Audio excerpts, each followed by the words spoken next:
이는 내게 사는 것이 그리스도니 죽는 것도 유익함이라. 그러나 만일 육신으로 사는 이것이 내 일의 열매일진데 무엇을 택해야 하는지 나는 알지 못하노라. 내가 그 둘 사이에 끼었으니 차라리 세상을 떠나서 그리스도와 함께 있는 것이 훨씬 더 좋은 일이라. 그렇게 하고 싶으나 내가 육신으로 있는 것이 너희를 위하여 더 유익하리라. 내가 살 것과 너희 믿음의 진보와 기쁨을 위하여 너희 무리와 함께 거할 이것을 확실히 아노니 내가 다시 너희와 같이 있으므로 그리스도 예수 안에서 너희 자랑이 나로 말미암아 풍성하게 하려 함이라. 아멘.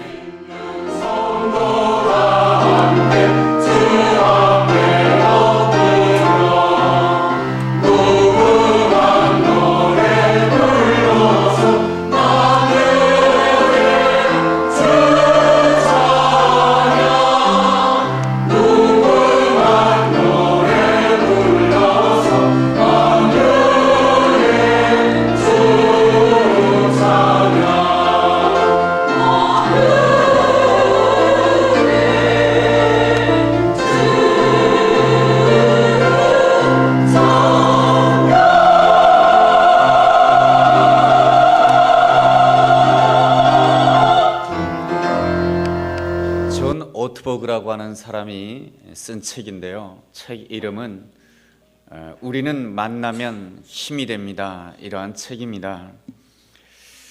그 책에는 고슴도치 딜레마라고 하는 이야기가 있습니다. 고슴도치는 외로운 동물이라고 할 수가 있습니다. 왜냐하면 고슴도치는 늘 홀로 다니기 때문에 그런 것이죠. 짐승들을 보면은 떼지어서 다니는 경우가 많이 있습니다. 코끼리 같은 경우에도 떼지어서 다니고요. 또 늑대 같은 경우에도 떼지어서 다니고 하늘을 나는 까마귀조차도 떼지어서 다니는데 이 고슴도치는 그렇게 떼지어 다니지 아니하고 홀로 다니는 짐승입니다. 그렇다고 해서 고슴도치가 홀로 있는 것을 즐긴다 그렇진 않습니다. 고슴도치도 외로움을 타는 동물이지요. 특별히 늦가을이 되면은 더더욱 수컷 고슴도치는 암컷 고슴도치를 찾는다라고 합니다. 그런데 이 암컷 고슴도치는 수컷이 찾아올 때에 1년에 딱 한 번밖에 만나주지 않는다라고 합니다. 참 이 암컷 고슴도치는 참 이렇게 가까이 하기가 참 먼 당신입니다. 그도 그런 것이 이 고슴도치에게는 가시가 많기 때문에 그런 것이죠. 이 자꾸 만나봐야 서로 찌르고 서로 아프니까 덜 만나게 되는 것이죠. 이 고슴도치의 이 가시는 자그만치 몇 개가 되냐 하면은 3만 개가 된다라고 합니다. 이 굉장히 가시가 많습니다. 이 고슴도치는 그렇다 할지라도 외롭습니다. 만나려고 했는데 만나면 또 아픕니다. 이것이 이 고슴도치의 딜레마이고 오늘을 살아가는 우리 인간의 딜레마입니다. 사람들은 누구나가 다 가시를 가지고 살아가고 있습니다. 이 오만의 가시를 가지고 있고요. 또 비난의 가시를 가지고 있고요. 또 나보다 못한 사람을 보면은 경멸하고자 하는 이 경멸의 가시가 있습니다. 또 나보다 잘난 사람을 보면은 시기하는 가시, 질투하는 가시가 있습니다. 사람들은 삶을 살아가면서 이 가시들을 적당히 숨기면서 살아갑니다. 그런데 좀 어려운 일이 생기거나 손해보는 일이 생기면은 자신도 모르게 힘을 주게 되고 힘을 주는 순간 가시가 막 쭉쭉 나오게 되는 것이죠. 우리는 그래도 참 외로운 사람들이죠. 누군가 함께하고 싶습니다. 그런데 나 자신에게도 가시가 있고 다른 이에게도 가시가 있다라고 하는 것을 너무나도 잘 압니다. 그래도 외로우니까 만나고 싶습니다. 만나게 되면은 상대방이 찌르는 가시에 아파하게 되고 나도 모르는 순간에 나의 가시로 상대방을 찌르게 됩니다. 그렇게 되면은 우리는 나 자신도 모르게 이러한 결심을 하게 됩니다. 이제 내가 만나는가 봐라. 절대로 내가 만나지 아니할 것이다. 결심을 하게 됩니다. 혹은 이러한 결심을 하죠. 만난다 할지라도 이제부터는 적당히 떨어져서 만나야지. 내가 가까이 가지 말아야지. 이러한 결심을 하게 됩니다. 그렇지만 이러한 결심으로서는 주님께 영광을 돌릴 수 없다라고 하는 것입니다. 주님께 영광을 돌린다라고 하는 것은 무엇입니까? 늘 주님을 인정한다라고 하는 것이죠. 우리가 늘 주님을 인정하게 될 때에 주님이 영광을 받으시는데, 주님을 늘 인정하는 사람을 무엇이라고 말하냐면은 성경에서는 제자다라고 말합니다. 우리 예수님께서는 사람을 선택하시는데 교인을 선택하시는 것이 아니고 우리 예수님은 제자를 선택하시는 것입니다. 여기 앉아있는 우리 모든 성도님들은 우리 예수님께서 다 제자로 선택하신 줄로 믿습니다. 예수님께서는 제자로 선택하실 때 두 가지를 요구하십니다. 한 가지는 내가 너와 항상 함께 있고 싶다라고 하는 것이 첫 번째 요구입니다. 그리고 두 번째 요구는 너를 통해서 복이 흘러가기를 원한다. 네가 축복의 통로가 되기를 원한다. 너를 통해서 전도의 역사가 일어나기를 원한다. 이것이 우리 주님께서 원하시는 두 번째 요구입니다. 우리가 마가복음 3장 14절 말씀을 보면 더 정확하게 알 수가 있습니다. 이에 12를 세우셨으니 이는 자기와 함께 있게 하시고 또 보내사 전도도 하게 하신다라는 그러한 말씀이 기록되어 있습니다. 그러니 우리를 제자로 선택하셨을 때는 두 가지를 요구하신다라고 하는 것이죠. 한 가지는 주님께서 내가 너와 함께 있기를 원한다라고 하는 것이고, 두 번째로는 전도의 삶을 살기를 원한다. 이 두 가지 요구를 우리 주님께서는 하시는 것입니다. 제일 먼저는 우리가 주님과 함께 있기를 소망해야 되는 것입니다. 우리가 어떻게 주님과 함께 있을 수가 있겠습니까? 어떻게 하면 주님과 늘 함께 있을 수가 있겠습니까? 그 방법은 딱 한 가지입니다. 날마다 예수님에 대한 이야기를 하는 것입니다. 내가 날마다 예수님에 대한 이야기를 하게 되면은 예수님이 반드시 나를 찾아오시게 됩니다. 누가복음 24장을 읽어보면은 엠마오로 가는 두 제자 이야기가 나옵니다. 엠마오로 가는 두 제자 이야기는 엠마오로 가면서 무슨 이야기를 했습니까? 예수님에 대한 이야기를 했습니다. 예수님에 대한 이야기를 했지만은 무슨 이야기를 했습니까? 예수님에 대해서 실망스러운 이야기를 하였습니다. 왜 예수님에 대해서 실망스러운 이야기를 하였습니까? 예수님께서 너무나도 힘이 없이 십자가에 못 박히시는 그러한 모습을 보았을 때에 엠마오로 가는 두 제자는 예수님에 대해서 실망스러운 이야기를 하였던 것입니다. 예수님에 대해서 실망스러운 이야기를 하였지만은 예수님께서 찾아와 주셨습니다. 예수님께서 찾아와 주실 때에 그들의 마음 가운데 마음이 뜨거워지는 놀라운 역사가 일어났습니다. 우리가 늘 예수님에 대해서는 아름다운 이야기, 좋은 이야기, 긍정적인 이야기를 하면 더 좋겠지만은 우리는 때때로 연약해서 또 힘들어서 또 낙심이 되어서 예수님에 대해서 좀 실망스러운 이야기, 예수님에 대해서 낙심적인 그러한 이야기를 할 수밖에 없는 경우가 있습니다. 내 형편이 넉넉하고 내가 하고자 하는 모든 일이 잘 된다라고 한다면 예수님께서 나에게 은혜를 주셨기 때문이야, 예수님이 나를 축복해 주셨기 때문이야, 우리는 예수님에 대해서 너무나도 소방적인 이야기를 잘 할 수가 있습니다. 그런데 말이죠, 내가 생각대로 모든 것이 잘 되지 않을 때는 우리는 나 자신도 모르게 예수님에 대해서 실망스러운 이야기를 하게 됩니다. 내가 예수님을 따라다녔는데, 내가 예수님께 예배 드렸는데, 내가 예수님과 동행하기를 원했는데 너무나도 실망스럽다라는 것이죠. 그런데 걱정하지 마십시오. 우리 주님께서 원하는 것은 예수님에 대해서 소망스러운 이야기를 하든지 예수님에 대해서 실망스러운 얘기를 하든지 예수님에 대한 이야기를 놓치지 않는다라고 한다면 하나님의 때가 되면 반드시 예수님이 찾아와 주신다라고 하는 것입니다. 엠마오로 가는 두 제자가 그렇지 않습니까? 예수님에 대해서 실망스러운 이야기를 하였습니다. 예수님이 찾아오셔서 그 엠마오로 가는 두 제자에게 묻습니다. 너희들이 주고받는 이야기가 무엇이냐라고 묻자 엠마오로 가는 두 제자는 이렇게 대답을 합니다. 우리는 예수라고 하는 분을 따라다녔습니다. 예수님이란 분을 따라다녔는데 너무나도 실망스럽게 예수님께서는 십자가에 못 박히고 말았습니다. 예수님이 우리의 민족을 구원할 자라고 생각했습니다. 예수님이 우리의 민족을 해방시킬 자라고 생각했는데 예수님은 너무나도 연약하게 로마군에 의해서 십자가에 못 박히고 말았습니다.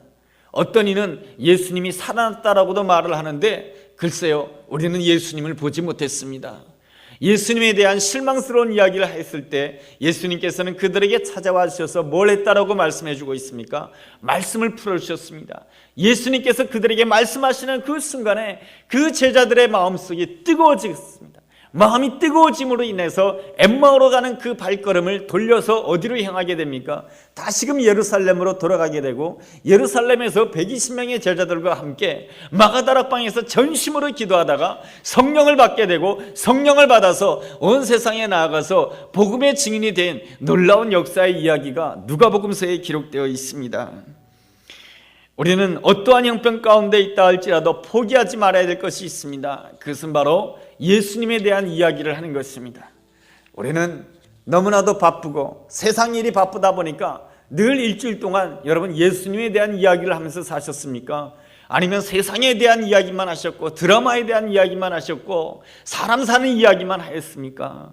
우리가 놓치지 말아야 될 것이 있습니다. 예수님의 이야기를 결단코 놓치지 말아야 될 줄로 믿습니다. 그러기 위해서 우리가 주일날도 예배드리는 것이고요, 3일 저녁에도 예배드리는 것이고요, 금요일날도 예배드리는 것이고 새벽마다도 예배드리는 것이고 또한 올해부터는 생명의 삶을 통해서 우리가 큐티를 하게 됩니다. 날마다 하나님의 말씀을 묵상하고자 하는 그 이유가 무엇입니까? 날마다 예수님 이야기하려고 하는 것이죠. 다른 이유가 없어요. 날마다 예수님을 이야기하다 보면은 하나님의 때가 되면은 우리 예수님께서 반드시 찾아와 주시게 되고 하나님이 내 마음 가운데 찾아와 주시는 그 순간에 내 마음이 뜨거워지는 역사가 일어나게 되고 내 마음이 뜨거워진 역사가 일어나게 되면 내 인생이 달라지게 될 줄로 믿습니다. 감리교의 창시자였던 존 웨슬레도 그러한 경험을 하였습니다. 존 웨슬레가 어느 날 선배에게 이렇게 묻습니다. 선배님, 제가 하나님의 말씀을 아무리 읽는다 할지라도 이 말씀이 도무지 믿어지지 않습니다. 여러분 가운데도 그러한 사람이 있습니까? 내가 예배는 참석하고 있지만은 하나님이 살아계신다라고 하는 것이 도무지 믿어지지 않습니다. 목사님은 천국이 있다라고 말하지만은 천국이 있다고 하는 것이 도무지 믿어지지가 않습니다. 이렇게 생각하는 사람들이 있습니까? 여러분, 너무 실망하지 마십시오.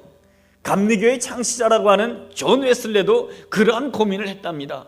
아무리 하나님의 말씀을 읽어도 이 말씀이 정말로 하나님의 말씀인지 도무지 믿어지지가 않습니다. 이렇게 말했을 때 여러분 그 선배가 어떻게 대답해 준지 아십니까? 아주 명쾌한 대답을 해주었습니다. 말씀이 믿어질 때까지 말씀을 읽어라. 아, 좋은 대답이죠. 말씀이 믿어질 때까지 말씀을 읽어라. 약간 무식한 대답인 것 같지만 그러나 그 대답이 정답인 것이죠. 그래서 이 존 웨슬레는 말씀을 읽고 읽는 가운데 로마서를 읽게 되었습니다. 오직 의인은 믿음으로 말미암아 살리라. 이 말씀을 읽는 그 순간에 그 마음이 뜨거워지게 되고 그 마음이 뜨거워지게 되는 그 순간부터 요한 웨슬레는 완전히 다른 사람이 되었던 것이에요. 자기를 나타내는 사람이 아니고 하나님께 영광 돌리는 사람, 하나님을 나타내는 사람이 되었던 것이죠. 그래서 이 요한 웨슬레를 통해서 영국이 변화되는 놀라운 역사가 일어났습니다.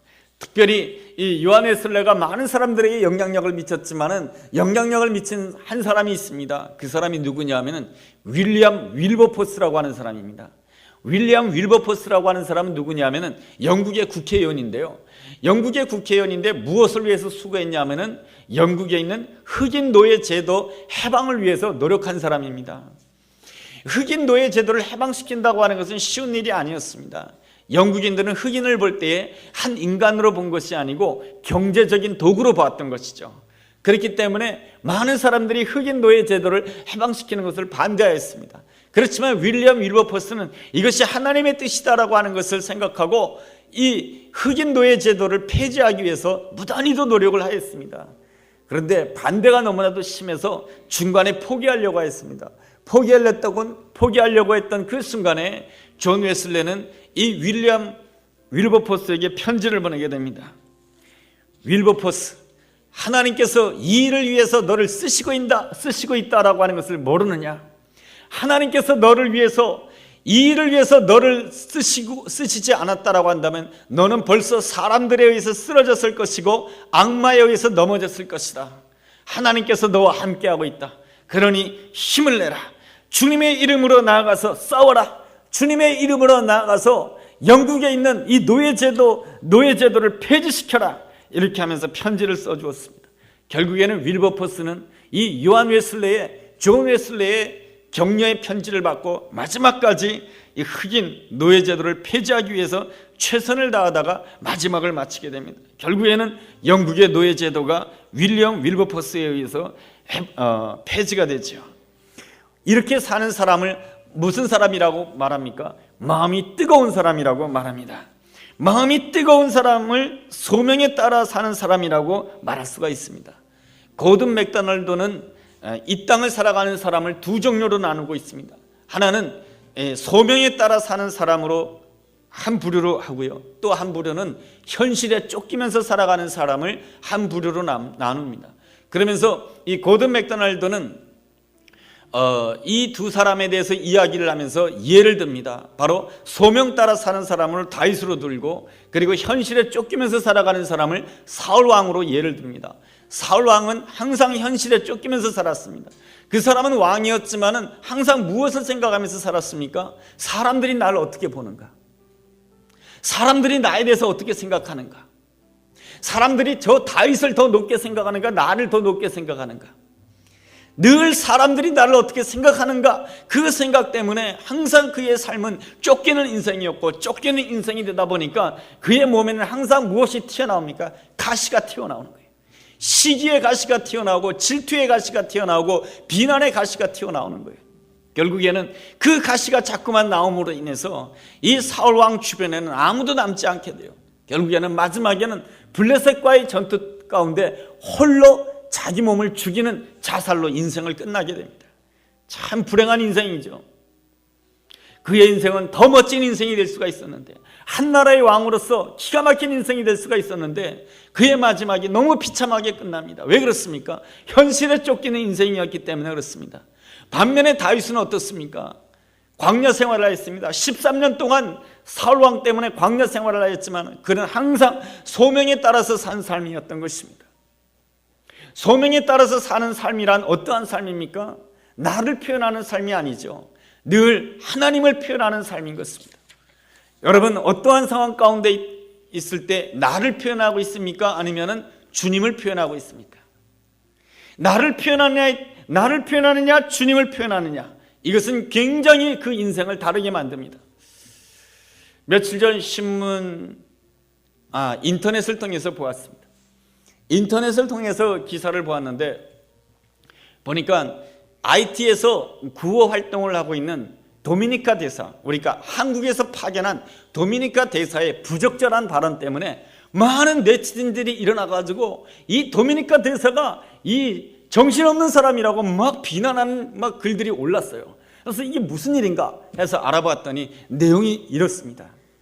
그 IT에는 많은 사람들이 재난을 당하고 있지 않습니까? 그러다 보니까 우리나라에서 119 구조대를 보낸 거예요. 그래서 119 구조대가 가서 그 재난 속에 있는 사람들, 건물 더미에 깔려있는 사람들을 구해내는 일을 하는 것이죠.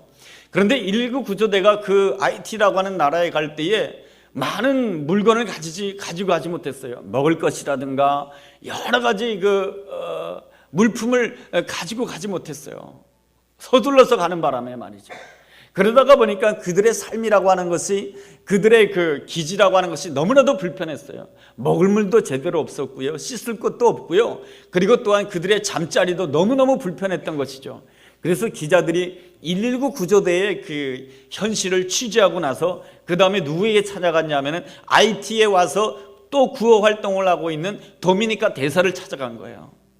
그래서 도미니카 대사에게 요청을 했어요. 지금 119 구조대가 너무나도 힘든 가운데 구조 활동을 하고 있는데 지금 이 대사관 측에서 좀 도와줘야 되지 않겠습니까? 라고 말을 했더니 도미니카 대사가 대답한 것이 이렇습니다.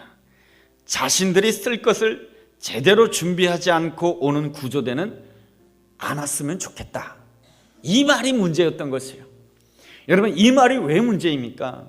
여러분, 도미니카 대사는 어디에서 파송한 사람입니까? 한국 정부에서 파송한 사람입니다. 그렇다고 한다면 그 사람이 말을 할 때는 항상 누구를 나타내야 됩니까? 한국 정부를 나타내야 되는 것이에요.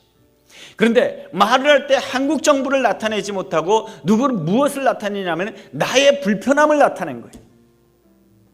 그러므로 인해서 많은 네티즌들로부터 비난을 받게 되었던 것입니다. 고린도후서 5장 말씀을 읽어본다라고 한다면 우리 그리스도인에 대해서 뭐라고 표현해주고 있습니까? 그리스도의 대사라고 표현해주고 있습니다. 그리스도의 사신이라고 표현해주고 있습니다. 그렇다고 한다면 예수 믿는 사람은 누구를 나타내는 사람입니까? 나를 나타내는 사람입니까? 아닌 것입니다.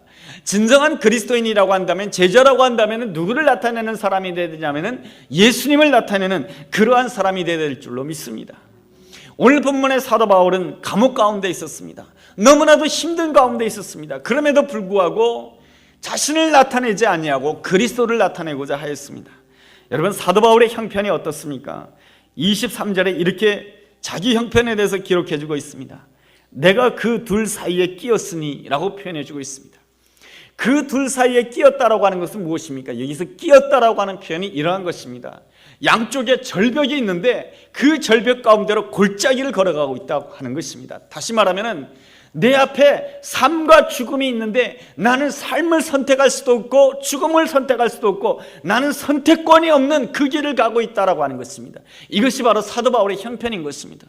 사도 바울이 로마 감옥에 갇혀 있죠. 그래서 자기 스스로는 삶을 선택할 수도 없고 죽음을 선택할 수도 없다라고 하는 이 둘 사이에 끼어 있는 것이 자기의 형편이라고 하는 것입니다. 그렇다라고 한다면 사도 바울은 그리스도의 대사로서 어떻게 표현하고 있습니까? 그리스도의 대사로서 표현하는 것이 21절입니다. 21절 보면 이러한 말씀이 있습니다. 이는 내게 사는 것이 그리스도니 죽는 것도 유익함이라. 나는 오직 그리스도를 바라보면서 살기 때문에 나는 죽는 것도 유익하다라고 표현해주고 있습니다. 죽는 것이 왜 유익합니까? 23절 중반절 보면 이런 말씀이 있습니다. 차라리 세상을 떠나서 그리스도와 함께 있는 것이 훨씬 더 좋은 일이라. 사도 바울은 죽는 것을 어떻게 생각했냐면 세상을 떠나서 그리스도와 함께 있는 것이라고 표현해주고 있습니다. 여기에서 떠난다라고 하는 표현에 주목해 볼 필요가 있습니다. 떠난다라고 하는 것은 두 가지 의미가 있습니다. 한 가지 떠난다라고 하는 의미는 말이죠, 천막을 걷는다라는 의미가 있습니다. 천막을 걷는다라고 했을 때는 뭡니까? 왜 천막을 걷는 것입니까?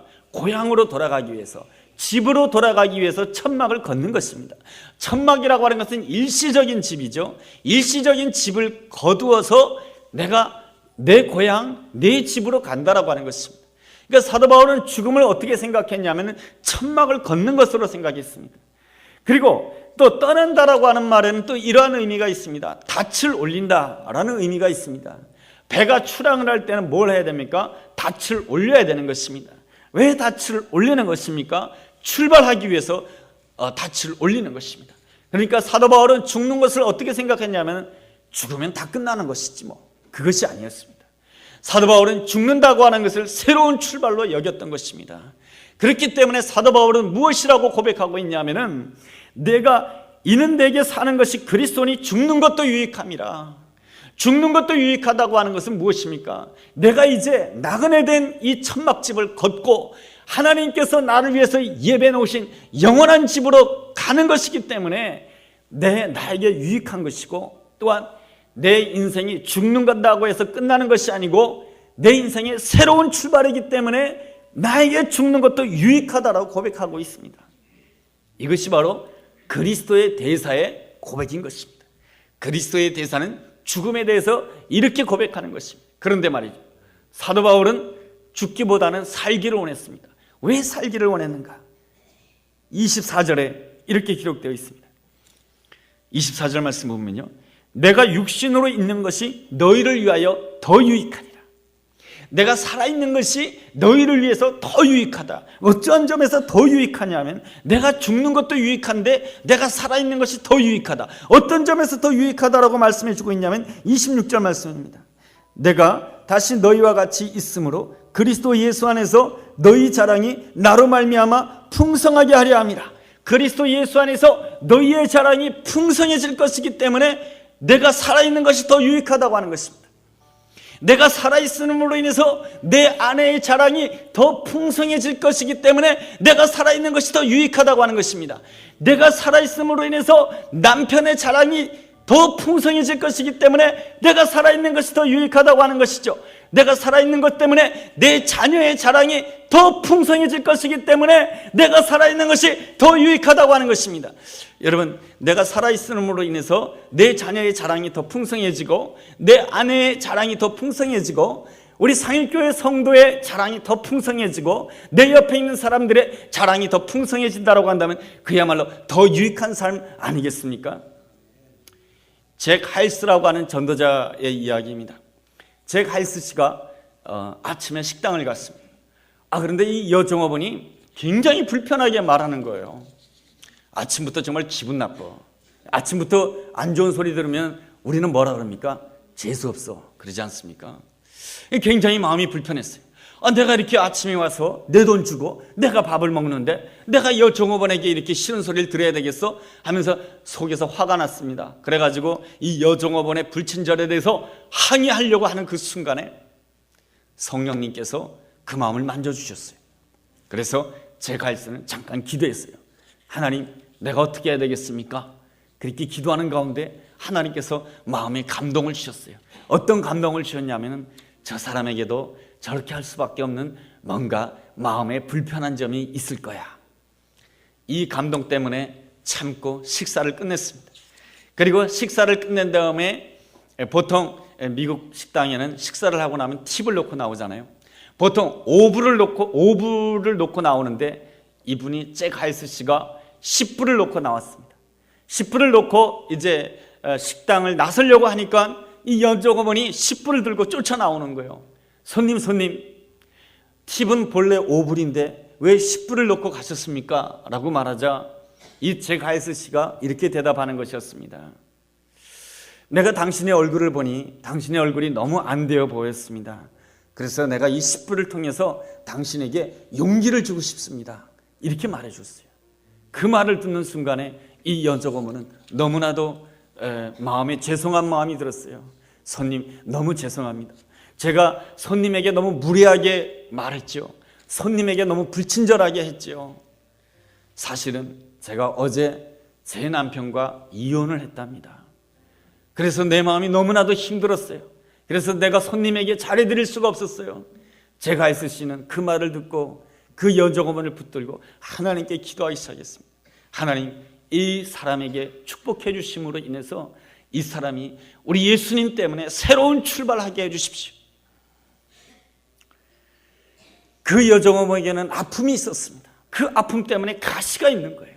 그런데 그 잭 하일스 씨 때문에 그 여종업원의 그 자랑이 풍성해지고 그 여종업원의 그 아픔을 대신해서 그 기쁨이 풍성해진 것이죠. 예수님께서 이 땅에 오셔서 하신 일이 무엇입니까? 제자를 선택해 주셨습니다.